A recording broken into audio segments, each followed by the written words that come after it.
एक मत आहे, महाराष्ट्रामध्ये अनेक महत्त्वाचे विषय आहेत, महत्त्वाचे व्यक्तिमत्व आहेत. एखाद्या महत्त्वाच्या व्यक्तिमत्वाने जर एखादं वक्तव्य तिथं केलं, ज्याच्यामध्ये तथ्य असेल, तर त्याचं उत्तर देणं माझ्यासारख्या कार्यकर्त्याला योग्य वाटतं. असंच एवढं या ठिकाणी सांगेन. पण त्यांच्यावर जो हल्ला झाला तुमचाच कट होता. त्यांच्याकडे मंत्री महोदय आहेत, होम मिनिस्ट्री आहे, जे काय तुम्हाला करायचं सीबीआय ईडी सगळं आहे. जो काय वापर करायचा तो वापर करा. पण आम्ही मेन मुद्दा जो आहे, शेतकरी, कष्टकरी, युवा, विद्यार्थी, आमच्या माता भगिनी यांचा मुद्दा, शहरी भाग आणि ग्रामीण भागातले गरीब यांच्यासाठी खऱ्या अर्थाने न्याय देण्यासाठी या सरकारने काम केलं पाहिजे. हाच मुद्दा सातत्याने आम्ही तिथे घेत राहू. तर बघा, मी व्यक्तिगत त्यांच्या जीवनामध्ये तिथं जाणार नाही. विषय एवढाच आहे की जेव्हा 4 वर्षापूर्वी ती घटना घडली होती, दिशा सालेंनी जेव्हा सुसाईड केली होती, तेव्हा त्यांचे आई वडीलच म्हणले होते त्या बाबतीतलं राजकारण करू नये. आता इथं सुरुवात कोणी केली आहे, तर त्यांच्या वडिलांनी तिथं केलेली आहे. आणि आता पोस्टमॉर्टम रिपोर्ट आलेला आहे.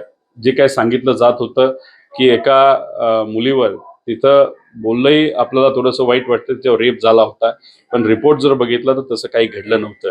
म्हणजे कुठेतरी वडिलांनी हा मुद्दा हाती घेऊन जी मुलगी तिच्या तिच्या क्षेत्रामध्ये चांगलं कार्य करत होते, कुठेतरी नाराज असेल म्हणून सुसाईड त्यांनी तिथं केलं. पण असं उगीच काही गोष्टी मुद्दामून मुलीबद्दल पुढे आणणं आणि येत असेल तर ते योग्य नाही असं माझ्यासारख्याला वाटतं. त्यामुळे त्या बाबतीतला विचार आई वडिलांनी करावा. पण वडील व्यक्तिगत जीवनामध्ये काय करतात तो त्यांचा विषय आहे.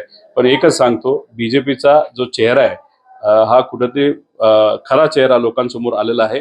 एखाद्या व्यक्तीने सुसाईड कर, सुशांत सिंगच्या बाबतीत तेच झालं, आता दिशा सायलेंच्या बाबतीत तेच झालं. सुसाईड केलं तर त्याला राजकीय रंग दिला गेला. फक्त बिहार आणि मुंबईच्या इलेक्शनसाठी त्याचा वापर तिथं झाला. पण याच्यात नेत्याचं नाव खराब करण्याचा प्रयत्न जेव्हा केला जातो, त्यांनी विसरू नये की एका महिलेचं नाव सुद्धा तिथे खराब केलं जात आहे, नाही तर होत आहे. पण एवढी विचार करण्याची क्षमता ही बीजेपीच्या नेत्यांकडे आहे असं मला वाटत नाही. त्यांना हृदय सुद्धा लागतं, जे असे विषय, संवेदनशील विषयाला राजकीय वळण न देण्याचं, जे भाजपच्या कुठल्याही नेत्यांकडे नाही असं आपल्याला म्हणावं लागेल. हे सरकार डोकं न लावता निर्णय घेत आलेला आहे आजपर्यंत. गेल्या 2.5 वर्षात तेच केलं, आता सुद्धा तेच करत आहेत. अनेक असे निर्णय जे चुकलेले आहेत. आणि कोणाचा पैसा वाया गेलाय तर गरिबाचा टॅक्सचा पैसा तिथं वाया गेलेला आहे. 63 कोटी तुम्ही म्हणता तसं मध्ये कागद टाकून कोरं, म्हणजे यांचं डोकंच कोरं आहे असं आपल्याला म्हणावं लागेल. त्याच्याच बरोबर तुम्ही जर बघितलं तर आम्ही एक मुद्दा उचलला होता गणवेशाच्या बाबतीत. तो सुद्धा जी-आर जो भ्रष्टाचाराने माखलेला जी-आर होता आणि मुलांना त्यातून न्याय कुठेही मिळणार नव्हतं, तो जी-आर कॅन्सल करा असं आम्ही त्यावेळेस बोलत होतो. ते कॅन्सल नाही केलं, आता त्यांना तिथं कॅन्सल करावा लागला. आणि आता तर महापराक्रमी काम ह्या सरकारच्या माध्यमातून केलं जात आहे की सीबीएसईचा सिलेबस हा आपण स्वीकारत आहोत. आमचं मत आहे की महाराष्ट्रामध्ये अनेक शिक्षणाचे तज्ज्ञ आहेत, सगळ्यांना तुम्ही एकत्रित बसवा आणि आपलं स्टेट बोर्ड हे national education policy, new education पॉलिसीच्या अंतर्गत हे सेंट्रल बोर्डापेक्षा कसं चांगलं होईल याचा एक विचार सरकारने तिथं करायला पाहिजे होता. पण 14 पर्यंत महाराष्ट्र सरकार, नाही तर महाराष्ट्र नेहमी नवीन पॉलिसी करायचं, बाकीचे राज्य स्वीकारायचे. आता 2014 पासून परिस्थिती अशी झाली की आपण दुसरं काहीतरी स्वीकारतो, म्हणजे आपण कॉपी करणारं राज्य झालोय. ते दुर्दैवी आहे. त्यामुळे सीबीएसईच्या बाबतीत सुद्धा चुकीचा पद्धतीचा निर्णय तिथं घेतलेला आहे. आणि अनेक विषय शिक्षण क्षेत्रामध्ये चालले जे आज तर अडचणीचे आहेतच, पण उद्या जी पुढची भावी पिढी घडणार आहे त्यांना सुद्धा मोठ्या अडचणीत आणल्याशिवाय राहणार नाही. शेवटी पवार साहेब आहेत, पवार साहेबांनी खूप कष्ट घेतलेले आहेत.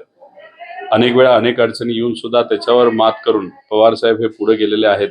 आणि काल सुद्धा अख्ख्या देशातली जी कार्यकारिणी आहे तिथं उपस्थित होती. महाराष्ट्रातून आम्ही सर्वजण होतोच, तसंच इतरही राज्यातले सर्व लोक तिथे येऊन या देशामध्ये काय चाललंय, कशा पद्धतीने आज सत्तेत असणारे लोक वागत आहेत, संविधानाला कसा धोका वाढत चाललेला आहे, जाती भेद, धर्मभेद याच्यावर राजकारण केलं जात आहे. आणि कुठेतरी पत्रकारांचा, लोकांचा आवाज हा विविध बिलाच्या माध्यमातून त्या ठिकाणी दाबला जात आहे. या सर्व विषयांवर चर्चा होऊन आता आपल्याला लढायचंय. आणि फक्त लढायचं नाही तर योग्य पद्धतीने नियोजन करून एकत्रित जिंकायचं सुद्धा, असं एक संदेश आदरणीय पवार साहेबांनी, सुप्रियाताईंनी, सर्व नेत्यांनी त्या ठिकाणी दिला. तर बघा, होळकर परिवारातले एक अभ्यासू व्यक्तिमत्व युवराज भूषणराजे होळकर यांनी सुद्धा या बाबतीतलं वक्तव्य केलेलं आहे. ते तर त्या परिवारातले आहेत, त्यांना त्या गोष्टीची जाण आहे, त्यांना इतिहास माहिती आहे. आणि दुसऱ्या बाजूला छत्रपती परिवारातले राजे त्या ठिकाणी पुढाकार घेत आहेत. या दोघांना एका समितीमध्ये घ्यावं, तज्ज्ञांची समिती तिथं करावी आणि सगळ्यांनी एकत्रित बसून योग्य असा निर्णय घ्यावा.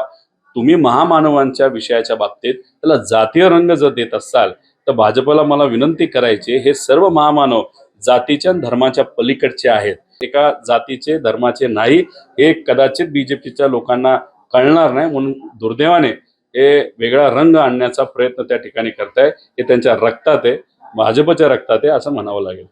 खरं तर असं ठरलंय, असं आम्हाला कळतंय की वरच्या हाऊसमध्ये काँग्रेस विरोधी पक्ष नेता, खालच्या हाऊसमध्ये शिवसेना आणि जी लोकलेखा समिती आहे, जी महत्त्वपूर्ण समिती आहे विरोधकांना मिळते, तिथं राष्ट्रवादी शरदचंद्र पवार याचा कुठला तरी आमदार त्या ठिकाणी अध्यक्ष होऊ शकतो अशी एक चर्चा तिथं झाली होती. पण काल जेव्हा त्या याद्या बाहेर आल्या त्याच्यामध्ये काँग्रेसचे नेते त्या ठिकाणी प्रमुख म्हणजे अध्यक्षपद त्यांना मिळालं असं कुठेतरी त्या ठिकाणी दिसतंय. आता शेवटी नेते त्या बाबतीतला योग्य असा निर्णय घेतील. पण महत्वाचं काय की आपण जेव्हा विरोधात एकत्रित आहोत, आपण लढाई सुद्धा एकत्रित लढलेली आहे, तेव्हा चर्चा करून काय गोष्टी व्हायला पाहिजे होत्या. वरती चर्चा झाली होती नव्हती हे माझ्यासारख्याला तरी माहित नाही, पण जे काय मला कळालंय तशी चर्चा होऊन सुद्धा अशा पद्धतीने काल याद्या त्या प्रसिद्ध झालेल्या आहेत. शेवटी नेते त्या बाबतीत योग्य असा निर्णय घेतील अशी अपेक्षा करूया.